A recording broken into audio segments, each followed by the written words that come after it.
nature. You just can't be moody when you're in its presence. Okay, so this is too wet. I'm gonna stop touching. That's what happens. Things get too wet. Okay, so I've done a lot of stuff with this brush. Pretty much everything I've done with this one size 10 round brush. I'm going to switch it up because if I don't, then I'm not going to really be able to explore different types of shapes. And so I like to now kind of go in, especially since I have all these nice hard shapes going on with these rocks, with a flat brush. Let's see, this is it doesn't say. I'm assuming, oh, it's a 10. I was going to guess a 6. So I'm going to go in with this size 10 flat brush. The other one was a size 10 round brush. And bring up some shapes. Actually, just real quick. Because it's just like, I want it to be punched up a tiny bit more with the water before I move into another area. Because right now it's like next level. And it's dry, so I can go in and punch it up a little.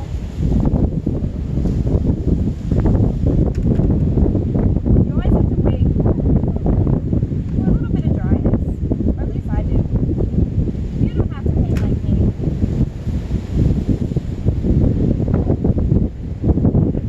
Okie doke. Yeah, I just want to go in and add a little bit of this. This is so pretty. A little bit.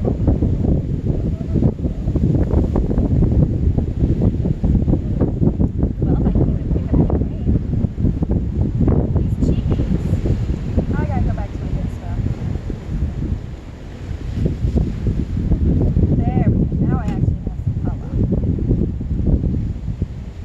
So I'm using a Prussian, and then these metallic or iridescent greens.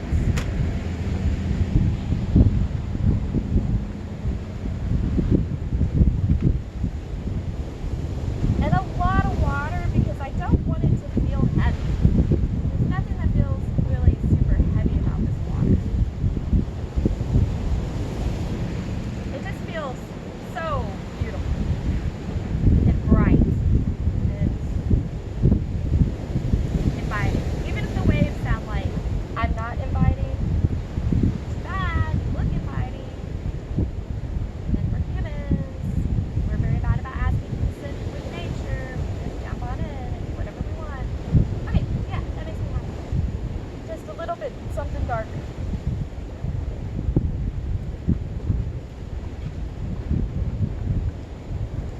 Even gonna darken this up a bit.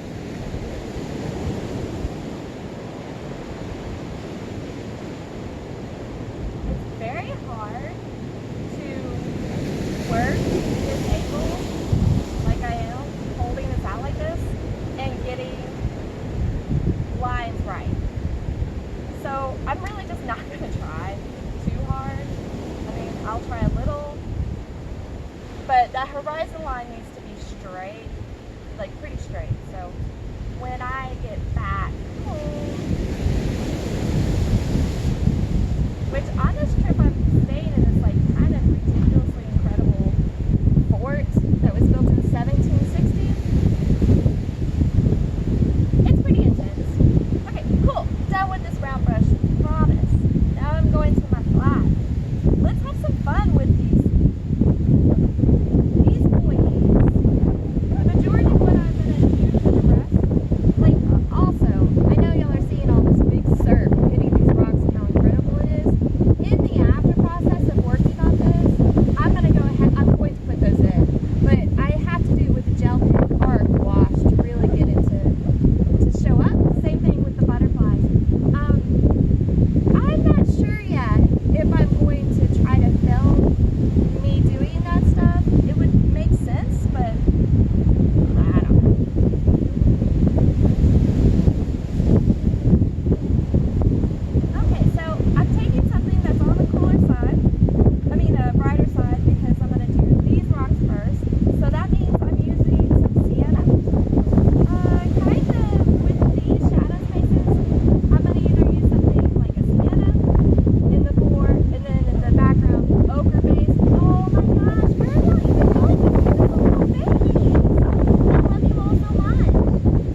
like this, that it's like so similar to the actual space that it already is existing in, is that you can just put some diagonal lines across and stretch it, and that instantly makes it feel very watery.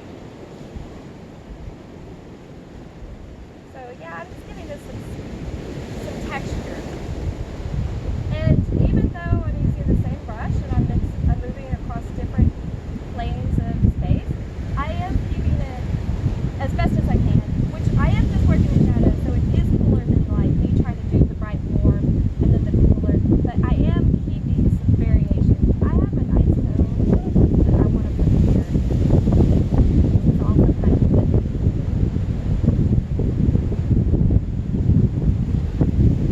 I want to make it feel clippy. Which, the way I'm making it feel clippy, I'm kind of just taking the edge of my brush and tapping it in. And I'm not moving too much pigment around because I don't want it to get overwhelming. Not before, like if I do want to make that, those clips are very pretty. They have some nice gaps, which means I can go in here and make it darker and stuff like that. But right now, if I make it too much like that, then this is going to feel smushed. Like this needs to be my biggest area of interest, so I don't need to focus too much on the details back there. Yeah, I will, but not yet. So, the problem with this type of brush is that it doesn't hold as much color. So you either want to mix up your values in a larger kind of little pot, or you're just going to be tone matching and mixing values a lot. I'm okay with tone matching and mixing values a lot in this particular instance because I want sharper lines that I'm going to get from the wash. That's that. There. Another shadow right there. This also.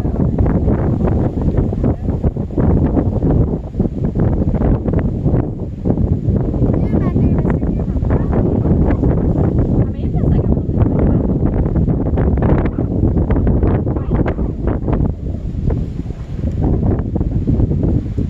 like here's something that's like straight open. I want that to be like this is these rocks. Which again, I can go in here with these rocks and tap them up and like make them brighter with a little bit of gold, which this gold has been my jam. So I've been doing a lot of strokes like this, but this rock not only is it jagged like that, but it's also striated. So I'm going to go in and do some different strokes that are reflective of the coast. So like here I already, and a lot of times like I'll take the shadow shapes that I already have running around. Like I have that nice shadow shape. It's slightly different there. I have a nice shadow shape here. This is a nice shadow shape. I'm not going to mess too much with that because I know I want to kind of try to get separate space there. This is going to be a pool.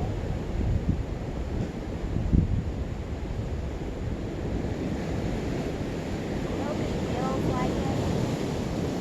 If it doesn't, we'll figure out how to make it feel like it. That's going to be another pool right there.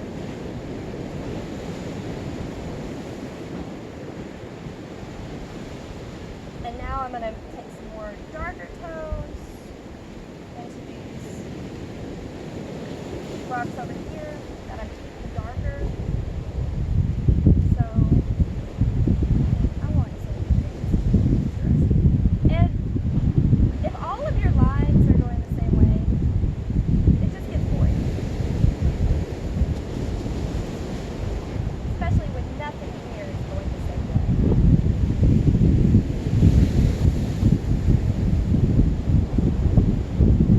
And this is getting fairly close to the point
This is a little bit of a purple tone.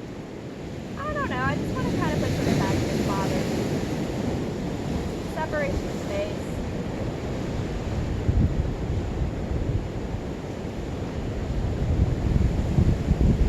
Okay, that makes me happier.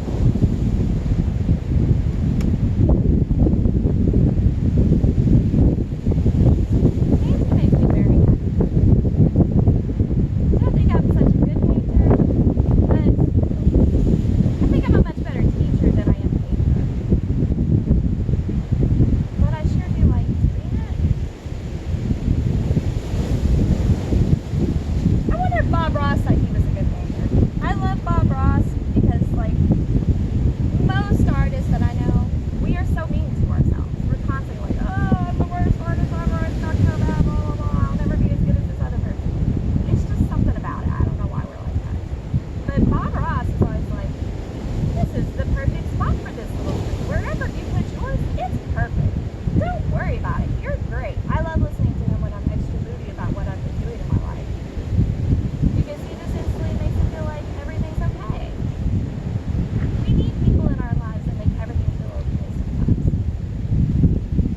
I'm getting almost to the point where I feel like this is the most amount of information I need in that battery. Period. A little bit more total value to the. So I just went in and put some little tiny, that dark shadow that I put in there, I wanted to utilize the same shadow from the foreground, and I had a little bit of it left. And it's a mixture of some ochres and some Payne's gray and a tiny bit of lavender. It feels good. Because the shadows are a lot, I mean, everything's a lot more concentrated and saturated right now than what I have currently on paper.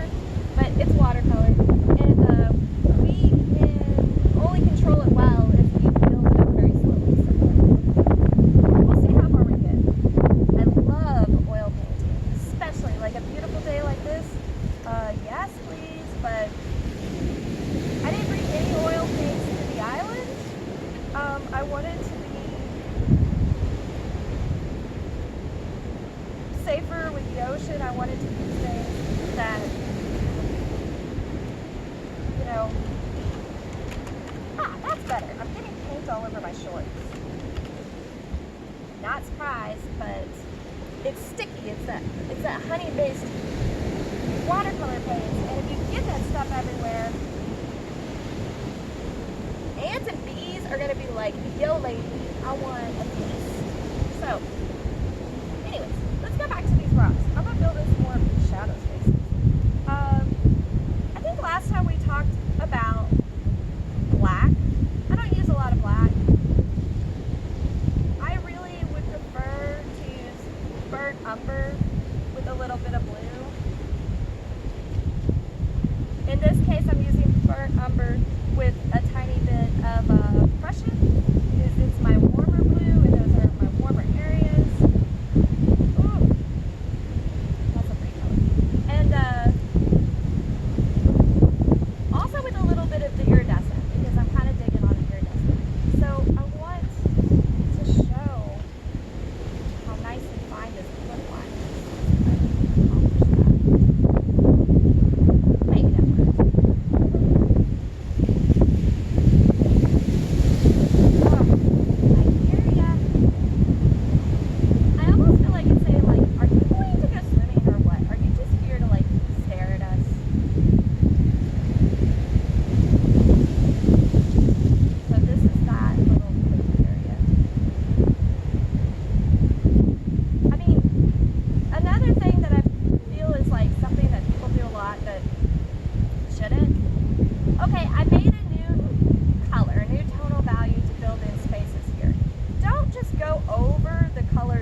much information down as you can before it changes.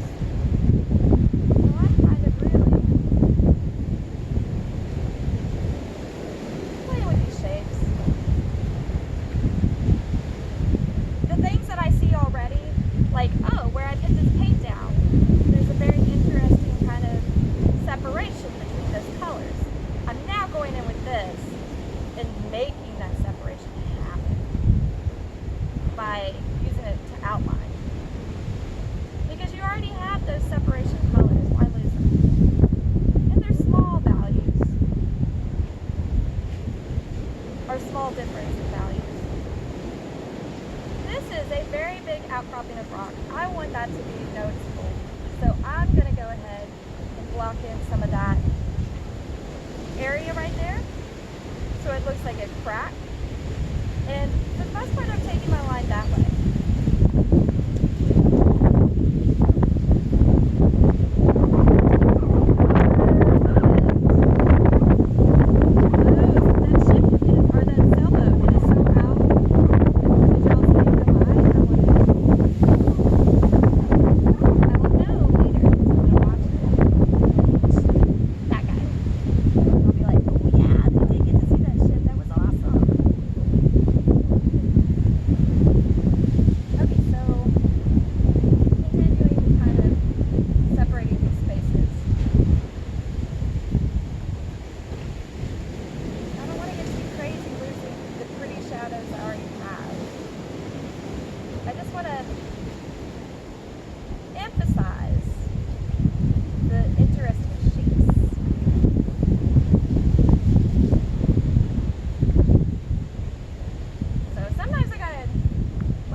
I am going to use a little bit of cerulean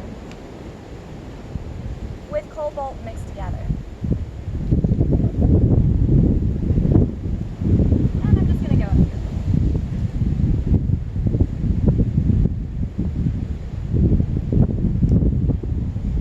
Now I got some just water.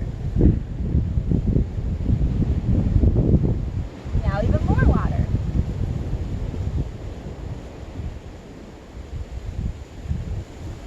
And the problem is that I really want to turn my paper a bit flatter so that way my drips don't just run. But if I turn it flat, you guys can't see how cool this is. Maybe I'll turn it about a bit like that. Now I'm going to go in, I've wetted my brush, and I'm getting some just cobalt, re-wetting my brush so it's extra dry.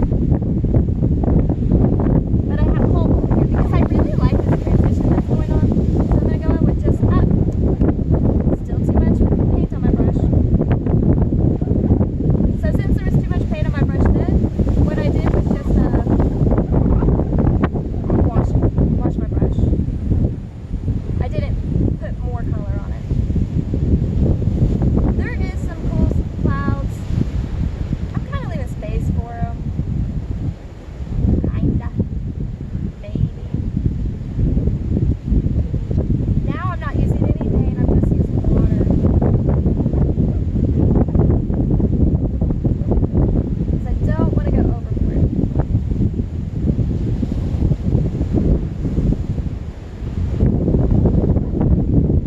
It's kind of like always my last word. I don't want to go overboard, and then I just totally do something ridiculous. So, yeah, you know, take what's useful and throw the rest away. That's what they say.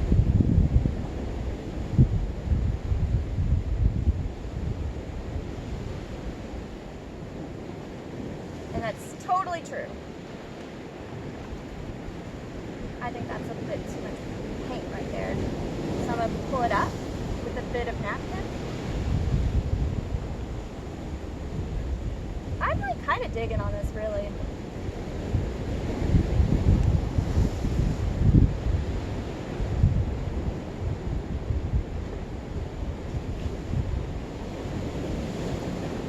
So this is about where I'm at right now. I'm going to go back into the rocks. I don't know what time it is. I don't know if we're still recording. I got a bit more in me, so let's work.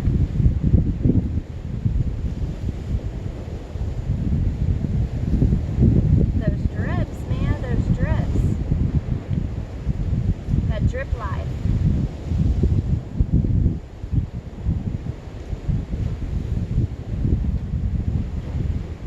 And just lastly, I kind of want to,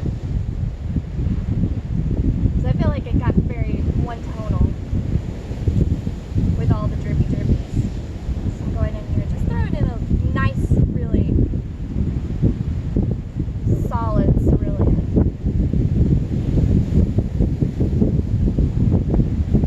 Because the sky is very, very blue today. It isn't flat blue for the most part when we look at it. I just don't like that. And it's my paint. So I'm going to make it not flat.